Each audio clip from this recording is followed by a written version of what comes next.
सो hi everyone जी, कैसे हैं आप सब। मैं राजन शाह मंजिल इमिग्रेशन से आज हाजिर हुआ आपके लिए एक नया वीडियो लेकर के। इस वीडियो में जानकारी दूंगा स्टडी वीजा की जो चेकलिस्ट होती है सब क्लास 500 की, वो क्या होती है। डन। देखिए क्या चेकलिस्ट होती है, आप इसको ध्यान से पढ़ते जाइएगा। सबसे पहले 956A फॉर्म चाहिए होता है, filled and signed by the student. Keep the page number 4 blank. Done. Second number.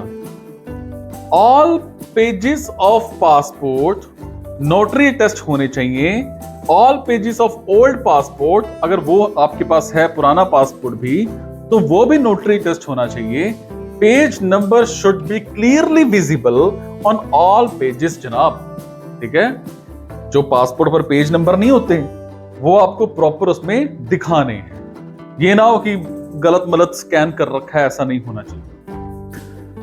उसके बाद थर्ड पॉइंट हमारे पास है एप्लीकेंट्स नेशनल आईडी कार्ड, आधार कार्ड, कलर्ड स्कैन कॉपी उसकी ओरिजिनल चाहिए। ठीक है। फोर्थ हमारे पास आ जाता है उसकी सीओई।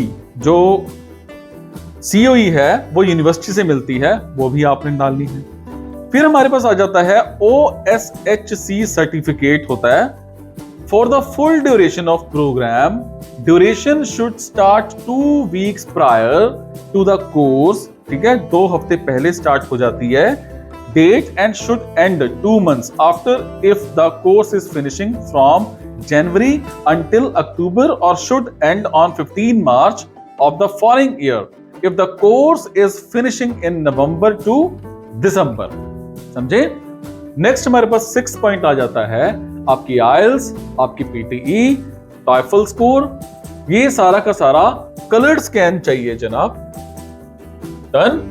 नेक्स्ट हमारे पास 7th पॉइंट है academic documents, colour scan copy चाहिए उसकी ओरिजिनल की। All the marks sheets from 10th till the highest qualification.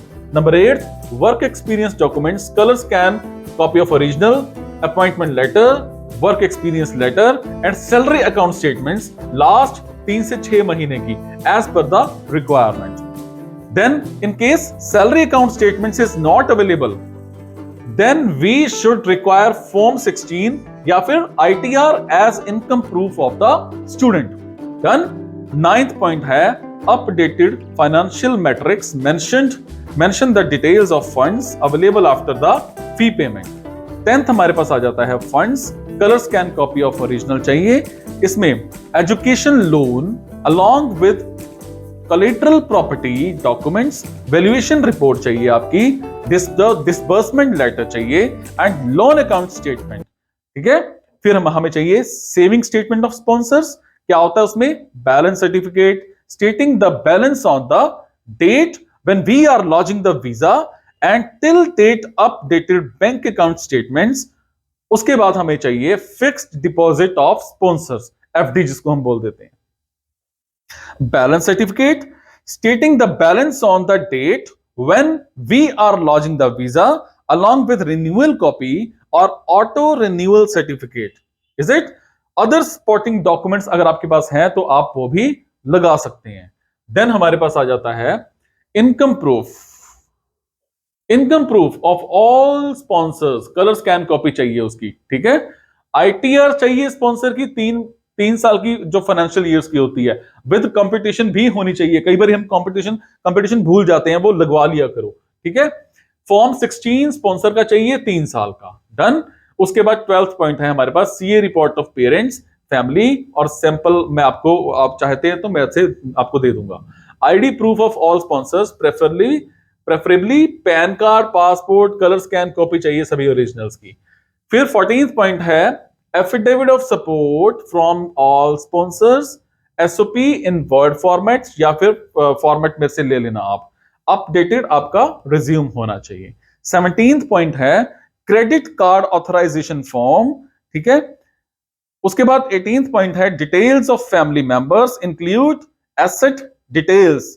उसके बाद details of any immigration history of student या फिर पेरेंट या फिर सिबलिंग्स या फिर स्पॉन्सर्स टू ऑस्ट्रेलिया अगर कोई है तो। ठीक है जी।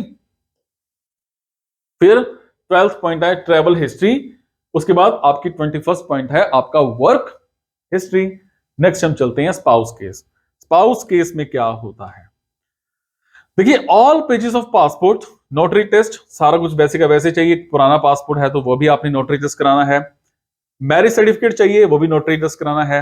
मैरिज की फोटोग्राफ्स चाहिए, ठीक है, काफी सारी फोटोग्राफ्स होनी चाहिए। आप कहीं आपकी मैरिज की फोटोग्राफ्स हो गई, आप कहीं घूमने गए हो, है ना, इकट्ठे आपने फोटोज खिंचवाई हैं, वो हो गई, है ना, ये सारी प्रॉपर जिसमें शो हो गया आप वाकई हस्बैंड वाइफ हैं। Then academic documents of spouse, ठीक है, ये कलर स्कैन कॉपी होनी चाहिए ओरिजिनल की। उसके बाद work experience documents of spouse along with salary proof, colour scan copy होनी चाहिए इसकी। आईटीआर ऑफ स्पाउस, उसके बाद जीटीई डिक्लेरेशन, ठीक है जी।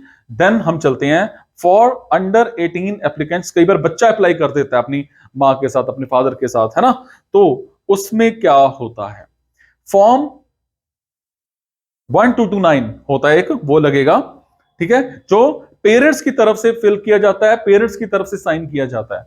उसके बाद form 157N nomination of a student guardian जो होता है, ठीक है। Then if applicants guardian is in Australia, अगर एप्लीकेंट्स का गार्डियन जो है वो ऑस्ट्रेलिया में है, we would require welfare arrangements, overseas panel clearance for nominated guardians, या फिर police clearance certificate from all the countries where guardian has lived in the past 10 years. उसके बाद फोर्थ हमारे पास है proof of welfare arrangements in case applicant has arranged it by himself or herself. एक चीज और note कर लीजिए, the student will have to complete his medicals with panel physicians once the visa has been lodged.